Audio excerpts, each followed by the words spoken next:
Selamat datang di Mindside Main TV, bukan main. Ya, dari kemarin seru banget di sosial media, bahas orang berambut putih. Udah gitu dikaitkan dengan figur capres yang ada saat ini. Padahal Pak Jokowi kan orang asli Solo. Dan orang Solo asli itu memang dikenal suka membuat perumpamaan. Suka bikin analogi-analogi. Kalau bahasa Jawanya namanya sanepo. Nah, itu Pak Jokowi. Anda yang paham politik kultur Jawa pasti paham lah soal ini. Kenapa ciri-ciri fisik yang disampaikan oleh Pak Jokowi? Kenapa presiden main fisik? Ya enggak lah. Enggak mungkin seorang Jokowi itu main fisik, tidak mungkin. Pak Jokowi menyebut kulit keriput, rambut memutih adalah tanda pemimpin yang mikirin rakyat katanya. Ya nggak ada salahnya. Karena artinya pemimpin yang waktunya digunakan siang malam untuk kerja demi rakyat, ibarat kata nyaris waktunya habis. Nggak sempet lah buat bergenit-genit di salon, mematut-matut diri, tarik benang kanan kiri, nggak mungkin punya kesempatan. Emang mau syuting video klip? Iya, kayak presiden terdahulu ya. Nah, pernyataan Pak Jokowi itu dinilai berani. Berani amat nih Jokowi, kira-kira begitulah. Berani amat ini presiden ngomong soal capres dengan ciri-ciri khusus. Berani banget nih orang, kira-kira begitu. Banyak partai kebakaran jenggot. Apalagi dengan kegiatan relawan yang konon kemarin itu dihadiri sampai 100 ribuan lebih relawan dari seluruh Indonesia. Soal berani ini, sebagai Presiden Indonesia, nama Jokowi dikenal sebagai seorang pemimpin yang berani. Itu kita akui. Keberanian Presiden Jokowi ini bukan karena urat takut dia itu udah putus, bukan. Atau nyalinya yang sudah sundul langit, bukan juga. Keberanian Presiden Jokowi adalah karena dia tidak akan pernah takut pada manusia. Jokowi hanya takut kepada Tuhan. Buat apa takut? Saya hanya takut pada Allah Subhanahu wa Ta'ala. Kata beliau waktu itu. Karena prinsip kokoh akan hanya takut kepada Tuhan itulah kita berkali-kali dicengangkan. Berkali-kali diherankan oleh tindakan-tindakan berani Presiden Jokowi yang tak mampu diukur lawan. Siapapun lawannya. Itu Pak Jokowi. Tidak kadrun yang hanya berani keluar-keluar di jagat dunia maya dengan narasi kebenciannya. Tidak pula negara-negara besar, ya kan, yang baik dari jumlah penduduk maupun luasan negaranya lebih besar dari Indonesia. Tidak juga kelompok-kelompok pemberontak misalnya di Papua yang terkenal kekejamannya. Presiden Jokowi tetap melaju dengan rencana-rencananya dan aksi-aksinya. Seperti kemarin menemui para relawannya itu. Terbaru, Presiden Jokowi mengumpulkan elemen relawan pendukungnya dalam acara bertajuk Silaturahmi Nasional Nusantara Bersatu di Stadion Gelora Bung Karno hari Sabtu kemarin. Selain itu juga dilaksanakan acara doa bersama bagi korban gempa bumi Cianjur sekaligus pembukaan donasi dari para relawan yang akan diserahkan langsung pada korban gempa bumi di Cianjur. Saya sih jadi saksi kegiatan itu dan berhasil dikumpulkan ribuan bantuan, bentuknya ada susu, ada mie, ada baju dan sebagainya, dan banyak sekali. Waktu itu mereka berkumpul, relawan itu berkumpul. Salah satu agenda utama adalah memang mengumpulkan bantuan yang langsung hari itu langsung dibawa ke Cianjur. Mulia sekali. Ya, pagi-pagi Pak Jokowi sudah datang, tampak pakai baju kemeja berlengan panjang putih, celana panjang hitam ciri khasnya. Kemudian saat bertemu dengan relawan, Pak Jokowi langsung mengenakan jaket bomber merah putih. Keren sih, jaketnya G20 itu keren banget. Pengen sih saya punya.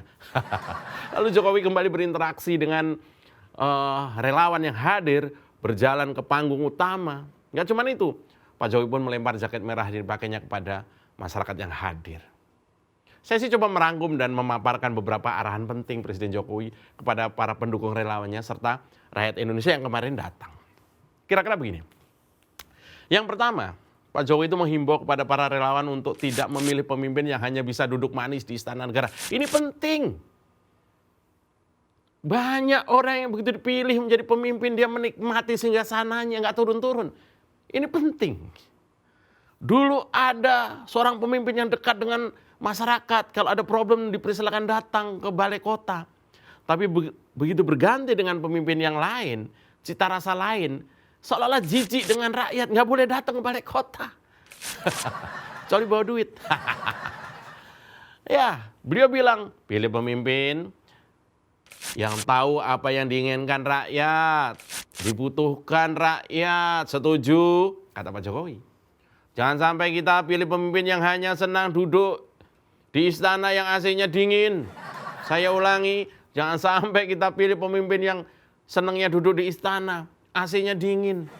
Ini negara besar, jangan hanya duduk manis, kata Pak Jokowi. Keren banget. Maka dibilang Pak Jokowi berani banget nih sampai mengarah langsung ke spek kalau cari pemimpin nanti itu yang kayak gini loh. Sampai bilang seperti itu seorang presiden. Makanya dibilang wah berani banget nih. Berikutnya Pak Presiden juga bilang bahwa ekonomi Indonesia masih bisa tumbuh 5,7%. Padahal sejumlah negara dunia termasuk negara-negara besar saat ini sedang mengalami badai resesi. Dan ini kenyataan. Kalau lihat kemarin yang hadir di Gelora Bung Karno itu,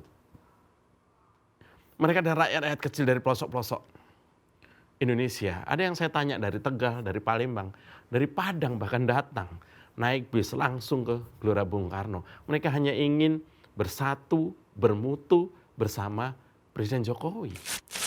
Dan dari mereka keluar juga kalimat-kalimat di kampung saya meskipun kondisi sedang resesi seperti ini, tapi untuk makan masihlah, asal yang penting nggak malas itu, masih banyak yang mendapatkan rezeki dari ketidakmalasannya itu. Nah, kemudian Pak Jokowi juga bilang satu kalimat yang menurut saya unik. Pak Jokowi bilang begini, perlu saya sampaikan pemimpin yang mikirin rakyat itu kelihatan dari mukanya. Banyak kerutan di wajahnya karena mikirin rakyat. Ada juga yang mikirin rakyat sampai rambutnya putih semua. Ada itu, kata Pak Jokowi. Dan itu menjadi heboh. Sampai diulang. Beliau bilang, saya ulang, pemimpin yang mikirin rakyat itu kelihatan dari penampilannya. Kalau wajahnya celing, bersih, tidak ada kerutan di wajahnya, hati-hati. Itu jangan-jangan bukan calon pemimpin, tapi bintang drakor. Lihat rambutnya, kalau putih semua ini mikir rakyat. Ya, kata Pak Jokowi begitu. Disambut tepuk tangan yang sangat meriah. Dan netizen, relawan pendukung capres yang rambutnya putih, itu heboh di dunia maya. Ya nampaknya mereka yakin pernyataan Presiden Jokowi tersebut semakin menguatkan dan memantapkan kalau restu Presiden Jokowi bisa saja akan berlabuh ke figur yang mereka dukung, yaitu Ganjar Pranowo. Padahal yang rambutnya putih banyak.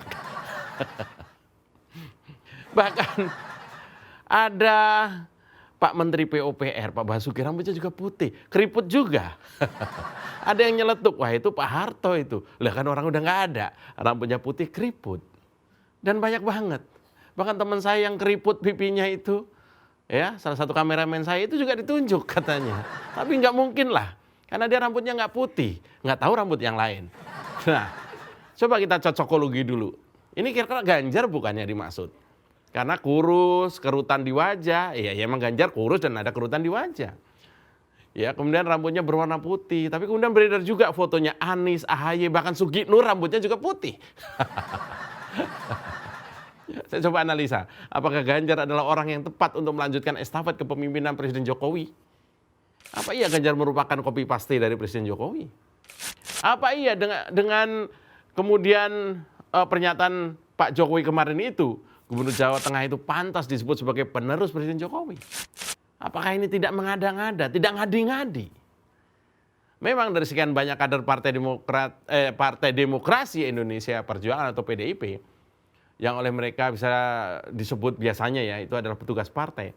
Memang Ganjar Pranowo yang paling mendekati spek apa yang disampaikan oleh Pak Jokowi itu.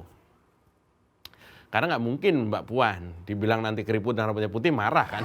Cewek biasanya begitu. Nah, memang Ganjar ini yang paling moncer secara elektabilitas, secara calon presiden untuk Pilpres 2024 dari beberapa lembaga survei yang kredibel ya. Ada terakhir itu survei Indeks Start Indonesia ya, dalam rilisnya 6 November kemarin, itu Ganjar posisinya 28%, Prabowo 22%, Anies 17%. Kemudian sebelumnya dalam survei yang digelar Carta Politika, ya itu bulan September lalu, Ganjar juga meraih elektabilitas sampai melampaui angka psikologis 31%. Prabowo masih di posisi kedua 24% dan Anies 20%. Apakah ucapan Presiden Jokowi hasil rilis riset survei cukup kuat Ganjar untuk ditasbihkan sebagai calon penerus Presiden Jokowi? Ya, saya belum tahu. Setidaknya ada copy paste Presiden Jokowi dan Gubernur Jawa Tengah Ganjar Pranowo seperti perilaku kepemimpinan Presiden Jokowi di tengah masyarakat. Mirip. Pak Jokowi senang belusukan, begitupun Ganjar. Pak Jokowi komunikatif dengan rakyat, Ganjar juga mencoba begitu. Gaya komunikasi Pak Jokowi sederhana, Ganjar juga sederhana. Selain itu, anak dari Presiden Jokowi yang juga wali kota Solo, Mas Gibran, itu pernah belak-belakan nyaman dengan Pak Ganjar. Kok bisa? Gibran ini buka-bukaan bahwa dia lebih senang bersama dengan Ganjar Pranowo ketimbang dengan Anies Baswedan misalnya. Kita melihat dengan jelas bahwa Gibran adalah orang yang jujur, kalau ngomong itu belak-belakan apa adanya dan sederhana.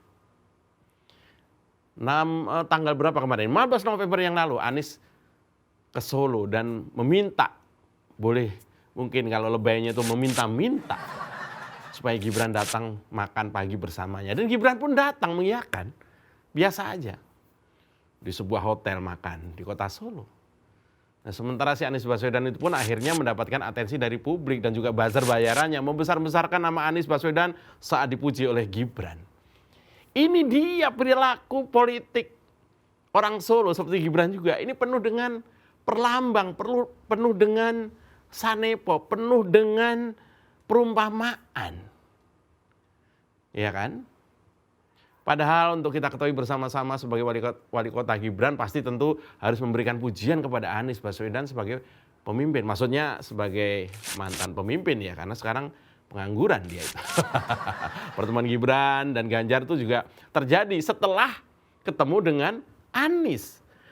Dan disampaikan oleh Gibran bahwa lebih enak sih makan sederhana sama Pak Ganjar begini daripada mewah-mewahan. Mungkin maksudnya itu.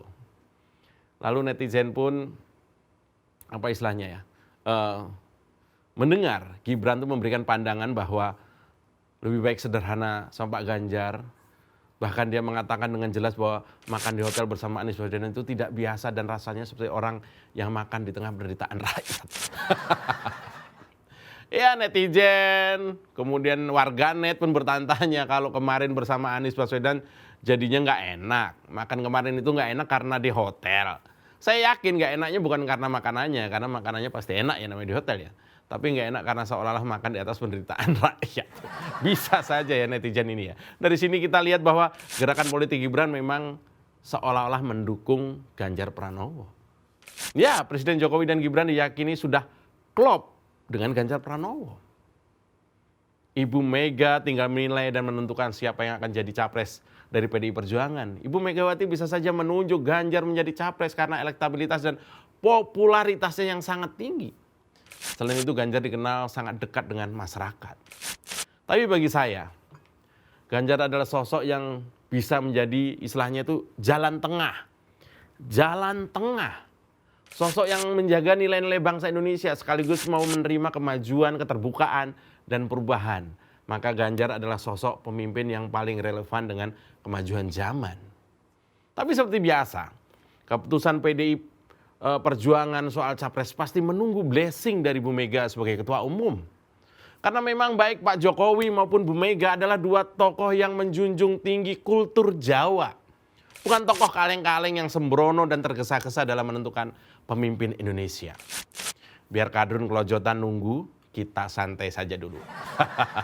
Saya Mas Jopray dan ini adalah mindset saya untuk Main TV bukan main.